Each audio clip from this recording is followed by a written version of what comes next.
Hello students. Today we will continue with the second part of our topic on exploring new strands of intellectualism. Here we will focus on Al-Tabari and Al-Masudi and their genres of history writing.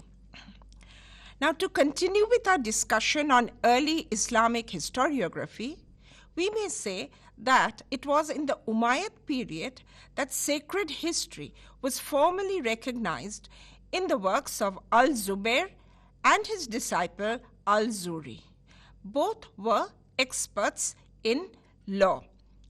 Now, the historian's craft in this genre, that is sacred history, was taken one step forward in the works of Waqidi and Ibn Sa'd. These works were enriched with eyewitness accounts and graphic detail of important events, and therefore they presented a rich historical account replete with names, places, and dates. A new addition to this discourse during the Abbasid era included books on wars and conquest. There was also the biographical sketch or tabakat.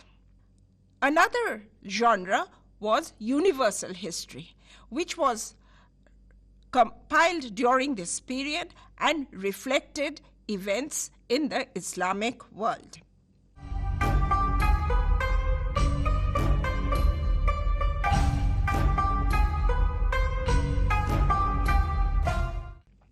Now the Tariq al-Rasul wal-Muluk of Al-Tabari, 838 to 923, was representative of this kind of universal history.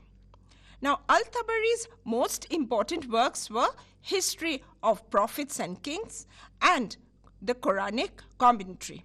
In his former work, he combined the history of creation with that of ancient kingdoms. He followed the Hadith style of composition, and there were deep analytical insights which accorded him a unique place among the intellectuals of the age. Now, Al-Tabari was perhaps one of the greatest of all historians. The history of prophets and kings was the first universal history written in Arabic.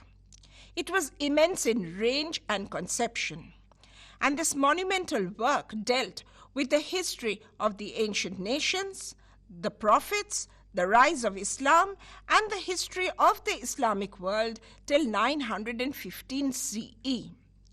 This magnum opus has been divided into 40 volumes by modern scholars. Now, Tabari was extremely meticulous in collecting and consulting material from different sources. He also depended on oral evidence, which actually helped to enrich his source material. All the historical traditions of the Arab world found a place in his voluminous writing. Several writers in the following centuries drew inspiration from Al-Tabari.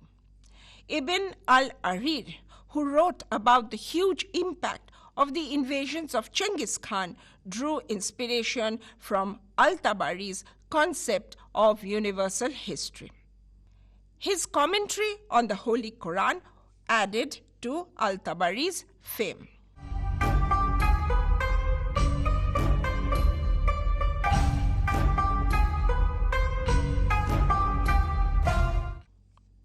Now, general histories became an important element in historical compositions in the Islamic world from the 9th to the 11th centuries.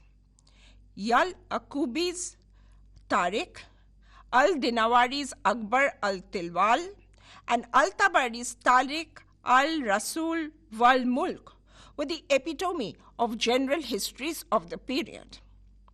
The scope of these general histories included the prehistory of Arabia, Persia, and the Rum to the time of Prophet Muhammad, and extended to the Umayyads, the Abbasid Caliphates, and was arranged chronologically by Yaqubi and Tabari.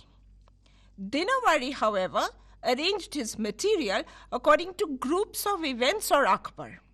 The life and mission of the Prophet, however, always remained the center point of either arrangement. Now, Al-Tabari's work was evidence-based.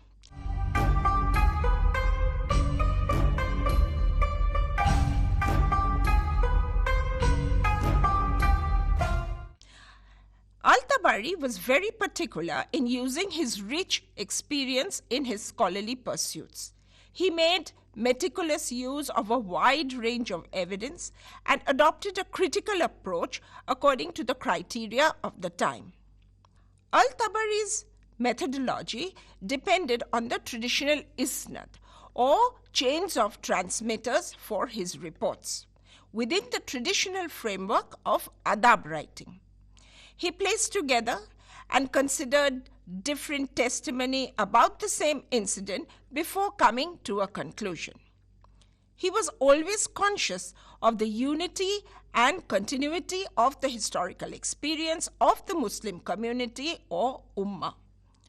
The critical approach of Arabic historiography regarding its sources was something that Al-Tabari excelled in, and he rigorously applied the principles of hadith criticism also to his works.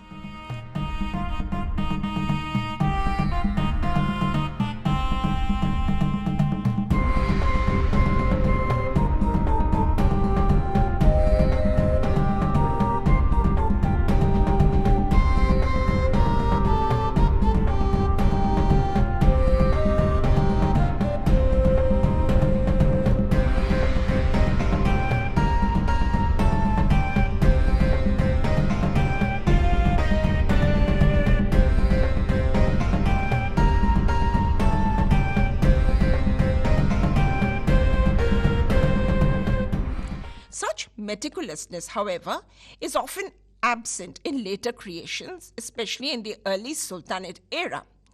An important example is Mubarak Shah's Shajara-e-Ansab-e Mubarak Shahi. Focusing principally on the Ghorid victories in Hindustan and on Qutubuddin Aibak, it was a typical example of Muslim historiography in the outer Islamic world outside the Indic space. It contained genealogies, discourses on the Prophet mentioned in the Quran, pre-Islamic and Islamic poets. It also had narratives on different dynasties, such as the pre-Islamic Persian kings, the Umayyads, the Khalifates, the Ghaznavites, and the Ghurids. However, according to Peter Hardy, the historian, it distinctly lacked a critical approach. Let us now move on to Al-Masudi.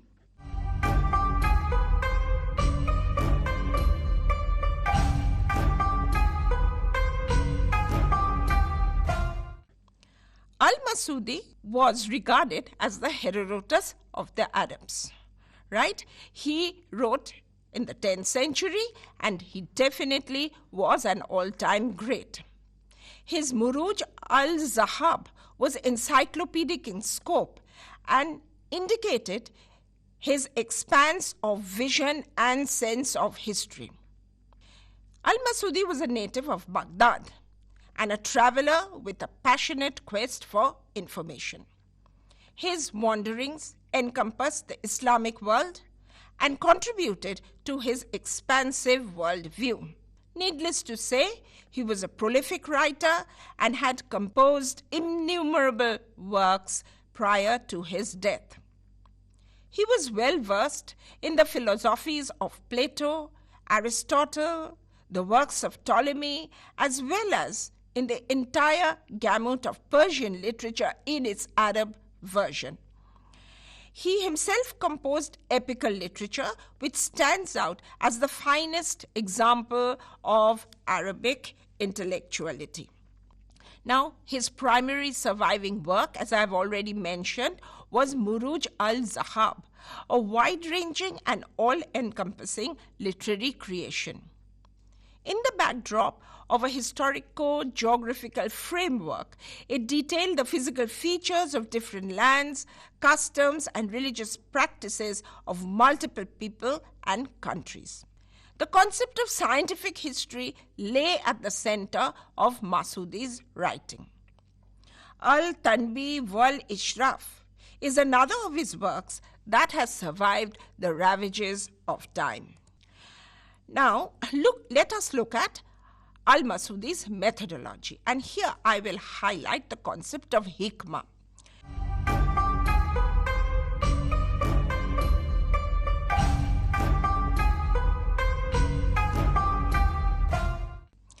So, a study of Al-Masudi's methodology will reveal that his historical writing was hikmah-based. Now, what is hikmah? Hikmah was a Quranic term that meant sound judgment or wisdom.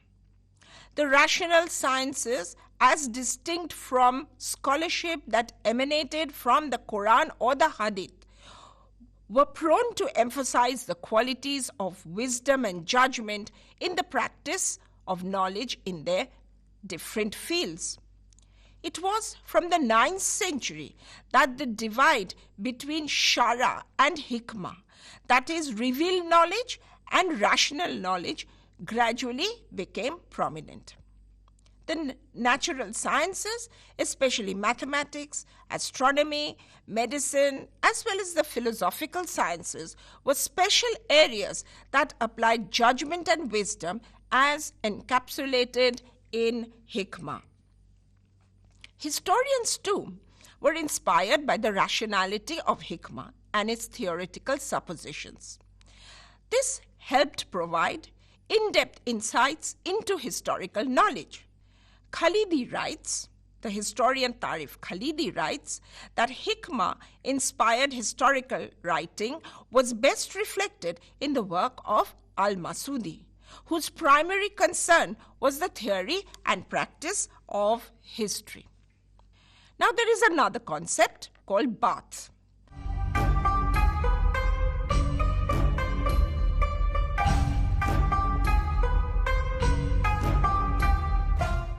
We find that Al-Masudi was really an intellectual who was far ahead of his times. The concept of Baath also influenced him deeply. Baath especially stood for research and inquiry. It went further than the Hadith-inspired scholarship that had depended on isnad or on chains of transmitters by trustworthy Muslim witnesses. Some of the information supplied here fell in the realm of the possible, which Al-Masudi regarded as inadequate for his discussions on the history of man and nature. He thus moved a step forward from adab writings. However, we must also remember that adab writing actually encouraged practicing scholars and historians to delineate the patterns and territories of history. So basically, adab writing and the practicing scholars delineated the patterns and territories of history, its applicability and bearing on society and politics. Adab writing also deliberated on methods of determining the veracity of historical reports. In fact, adab literature also encouraged deep academic investigation into human society and nature, which would be unhindered by boundaries of any scholarly tradition. Now, Tarif Khalidi thus describes Masudi's composition to be a well-documented and tightly knit text. He tells us that Masudi's writing contained a table of contents, bibliography and notes similar to the modern-day footnotes, and other things which would be a representative of modern scholarships. Right? It also presented universal chronology. To bequeath to the world a well-ordered science are the specific words of Masudi quoted by Khalidi to describe the raison d'etre of Al-Masudi's academic pursuits.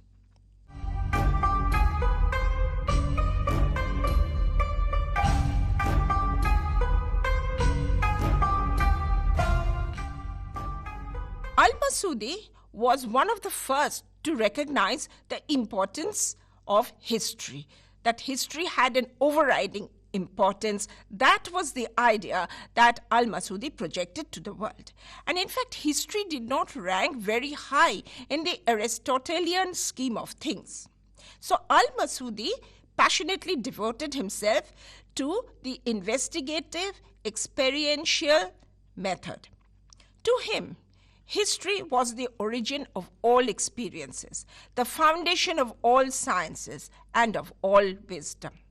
The high status that he accords to history may be encapsulated in his own words. For any science to exist, it must be derived from history. His work, therefore, became a template for historical compositions by future generations.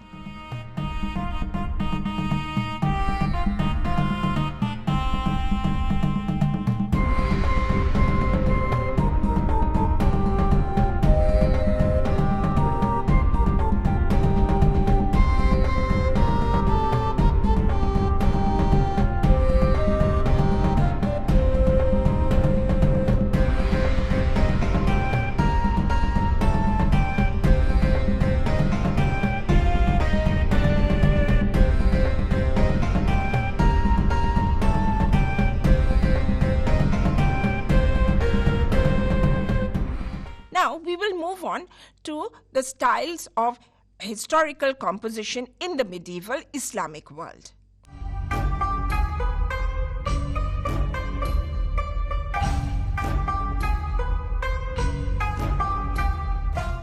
Let us first look at the Arabic style. So two styles of history writing were prominent in the medieval Islamic world. They were the Arab and the Persian approaches. To this, a third trait can be added, which was the Turkish style. Now, the Arab historian displayed a democratic mindset, and therefore included within his spectrum society as a whole. Thus, it was not only the history of dynasties or simply court politics that attracted the Arab historian's attention, but there was a deep interest in the common man. And this was a very important element in Arab compositions. We find that chronological data, a schema that was initiated by Al-Tabari, political, military, socio-economic, and cultural patterns and institutions all found a place in Arab histories.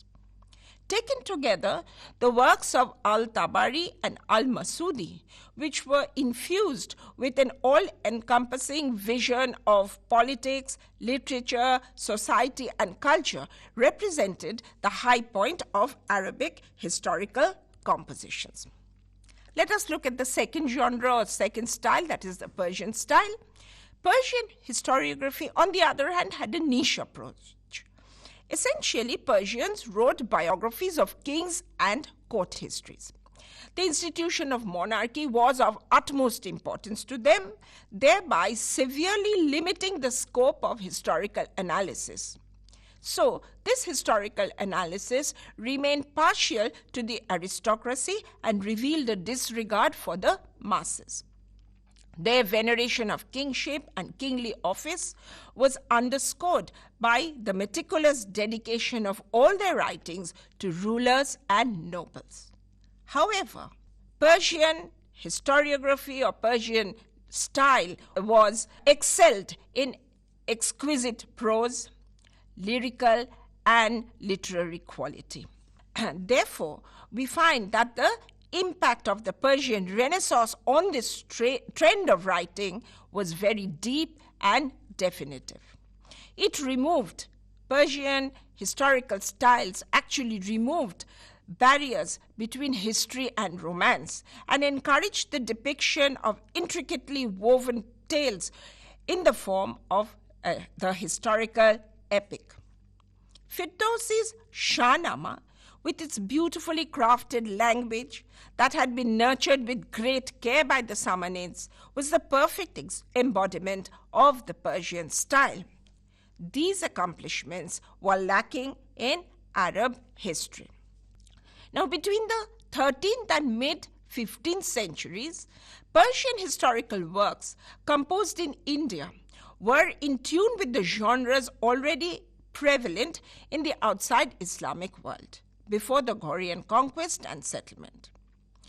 They were general histories from the time of Adam, later concentrating on Muslim communities, the manaqib of Fazil, or eulogies in prose, didactic history, and other artistic forms of history writing.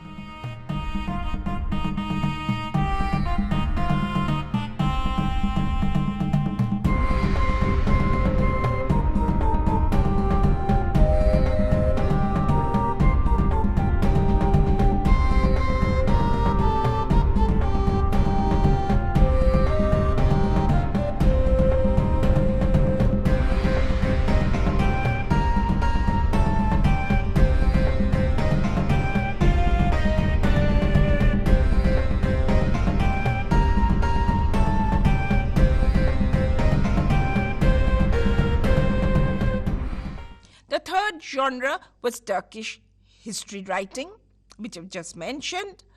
Here we find that pragmatism and practicality marked the mindset of the Turkish dynasties when it came to history writing. The urge to impart training and education to bureaucrats gained momentum in the post-Seljuk era. So the Turks actually concentrated on this imparting of training and imparting of education to bureaucrats. So countering observations of this rather uninspired phase of historical compositions, pan-Islamic, regional, and dynastic histories were written in vast quantities in the 12th and 13th centuries. The development of regional identities was accompanied by local chronicles in Egypt, Spain, Yemen, while histories of cities like Baghdad, Damascus, Aleppo testified to the strengthening of sentiments regarding the indigenous space. So this was what Turkish history writing did to history writing in general. Let us look at some texts on Central Asia.